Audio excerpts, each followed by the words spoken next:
عبداللہ جلا رحمۃ اللہ علیہ کا حدیث ہے کہ میں نے ذوالحلیفہ میں تھا، ایک نوجوان نے احرام باندھنے کا ارادہ کیا اور وہ بار بار یہ کہہ رہا تھا کہ اے میرے رب، مجھے یہ ڈر ہے کہ میں لبیک کہوں اور تو لا لبیک کہہ دے۔ کئی مرتبہ یہی کہتا رہا، آخر ایک مرتبہ اس نے زور سے لبیک کہا اور اسی میں روح نکل گئی، یعنی اپنا دم چھوڑ دیے۔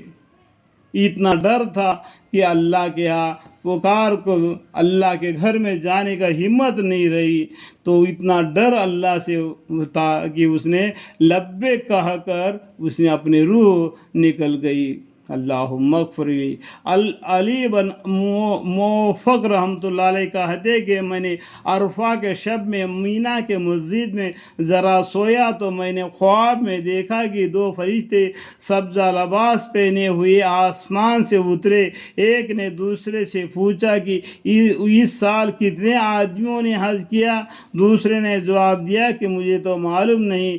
تو اس پوچھنے والے نے خود ہی کہا کہ 6 لاکھ آدمی ہے۔ اس نے پھر سوال کیا کہ تمہیں معلوم ہے کہ ان میں سے کتنے آدمیوں کا حج قبول ہوئی؟ اس نے جواب دیا کہ مجھے تو معلوم نہیں۔ اس نے خود ہی بتایا کہ ان میں سے صرف 6 آدمیوں کا حج قبول ہوا۔ الحمدللہ، یہ کہہ کر وہ دونوں آسمان کی طرف چلے گئے۔ ابن موفق رحمۃ اللہ علیہ کہتے ہیں کہ اس خواب کی وجہ سے گھبرا کر میرے آنکھ کھل گئی اور مجھے بڑا سخت فکر و غم سوار ہو گیا۔ خود اپنے بارے میں سوچ میں پڑ گیا کہ 6 لاکھ آدمی ہے، اس میں سے 6 آدمی کا کل ہے جن کا حج قبول ہوا ہے، یعنی 6 لاکھ آدمی میں سے 6 آدمی کا حج قبول ہو گیا۔ لبیک، میں بھلا ان میں سے کہیں ہو سکتا ہوں کہ 6 آدمی میں سے کہیں میں ہو سکتا ہوں کہ 6 لاکھ آدمیوں میں سے؟ اس طریقے سے ڈر گئے۔ اس کے بعد عرفات سے واپس پر بھی میں مجمع کو دیکھ رہا تھا اور سخت فکر میں تھا کہ اتنا بڑا مجمع اور اس میں سے صرف 6 آدمیوں کا حج قبول ہوا ہے۔